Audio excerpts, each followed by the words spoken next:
Thank you for being invited for this meeting. I represent Ecommerce Europe.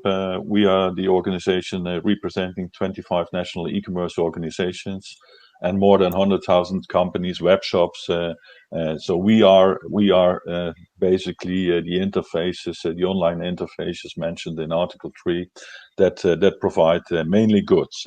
So I basically talk about the provision of goods and not of the provision of services, as our members mostly serve goods and not services. So I will basically restrict with. I will make some remarks on the portability regulation, but I basically will talk about the geo-blocking regulation. What was the main effect? What happened when the regulation came into force in December 2018, nearly 2 years ago?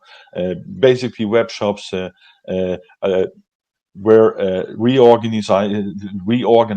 reorganizing their territorial sales of goods and services, because for web shops it's extremely important that they have the delivery of goods, that they can manage it on the conditions they like to and they can handle.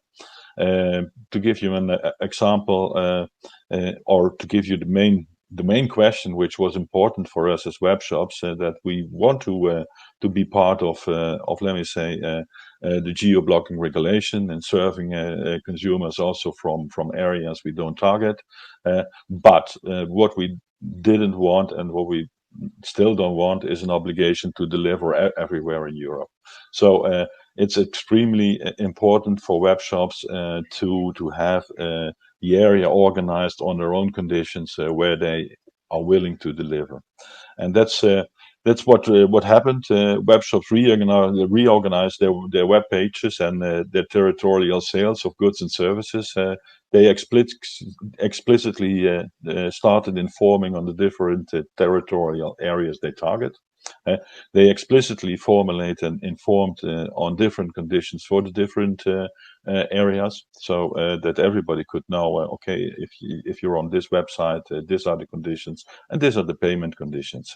And what they explicitly did, because of questions of applicable law, and also because they simply were not able to deliver everywhere, limit explicitly their delivery to the areas they can handle. And this is what really was important for them.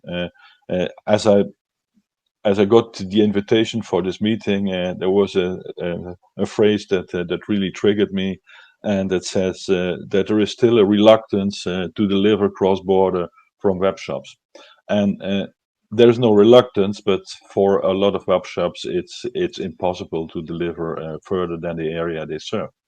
To give you a simple example, my local grocery shop, who is delivering local products on a sustainable manner, is only willing to deliver, also because of delivery costs, and to keep them sustainable, only in a restricted area.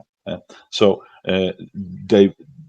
they are willing to serve everybody who is willing to pick up in this area, but they are not willing to serve people who want to have the goods delivered outside this area. But we managed to do it.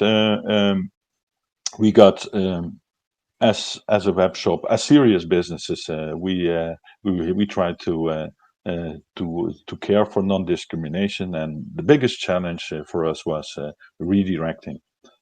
How do you get explicit consent for redirecting in times where people are constant fatigue, and where they really don't want to be bothered by all kinds of questions on consent. So we were questioning this opt-in explicit consent versus an opt-out. We think it would be more serving to consumers to let them give their consent via an opt-out and not via an opt-in. But in practice, I must be fair, we didn't get any reports from our members that this was a real problem. I guess they managed in technically fitting the redirecting instrument, or better say, the the fact that they are not allowed to redirect the consumer without explicit consent. But there we see a little problem also, because it's not always clear which page the consumer wants to visit. And, for instance, when a company has a general website, and the consumer searches on the general website, normally they will be redirected to the country site, or to the national site of the country of residence, because we think we can serve them best in language, and in specific issues of the local market. But then we don't know whether this is seen as a redirecting if we automatically direct them, because they didn't make a choice, to a national site. That's one problem. And the other problem is that a lot of consumers search for goods over search engines, or over platforms, intermediary platforms. And what we see is that the search engines mostly are still nationally orientated. So they have a profile of the customer searching for a certain good. And what we see is that hardly ever consumers get a comparison or a price comparison between the several national sites of one company. For instance, there's no comparison between the price offered in Germany and the price offered in the Netherlands, when both countries are targeted. So that's one of the problem. And but we never got any feedback from our members that in practice it would be a problem. We also had to adapt to new payment sorts, because we had to allow everybody the same payment methods as we allowed the local customers. So this was a major technical issue, but in practice, I never got any comments from my members that they had major problems. What were we expecting from problems? Because in those days we didn't know what to come, and we had some issues where we expected problems, especially on applicable law, which we are grateful that in the regulation there's a explicit rule saying that complying with the geo-blocking regulation will not imply automatically that you target consumers in their own country, so that the law of the consumer's country will also be applicable besides the law of the consumer.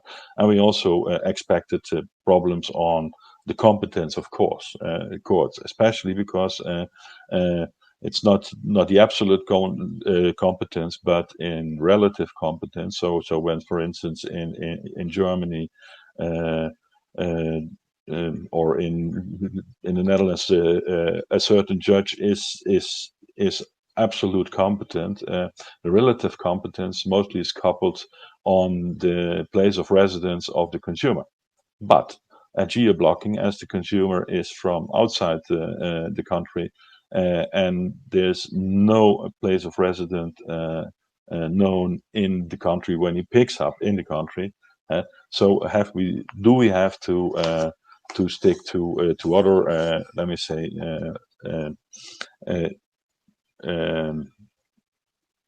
ways of trying to assess which relative court is competent in these cases.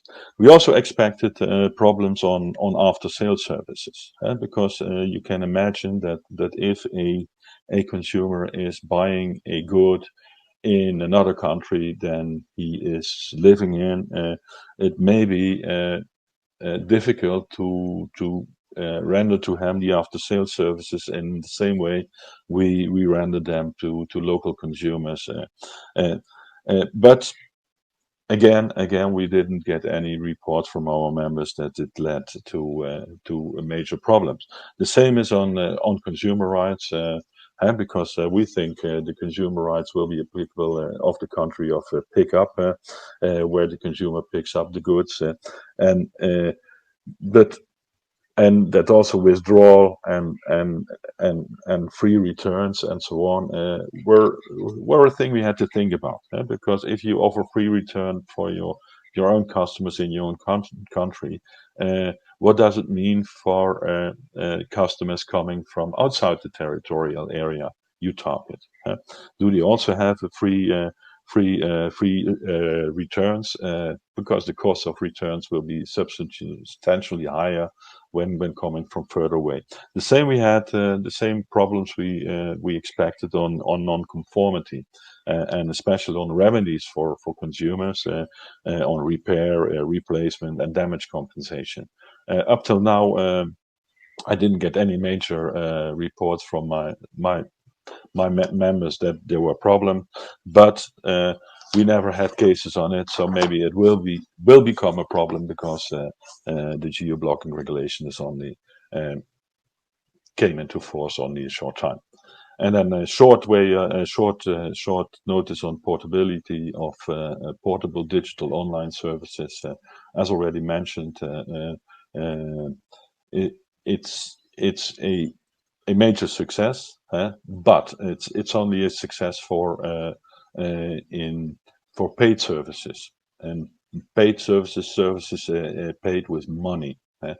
And we have a problem in that sense, that in the new directive on the delivery of digital content, you also can pay with your data, with your personal data.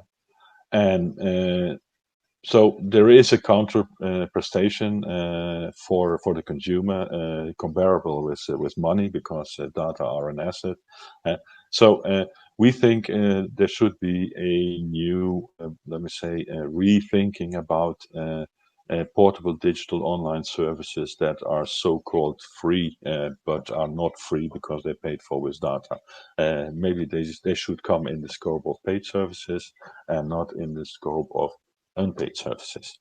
That's one problem, and the other one is that we see a lot of profit for consumers, or a lot to gain, when we look to search engines, price comparison engines, and platforms.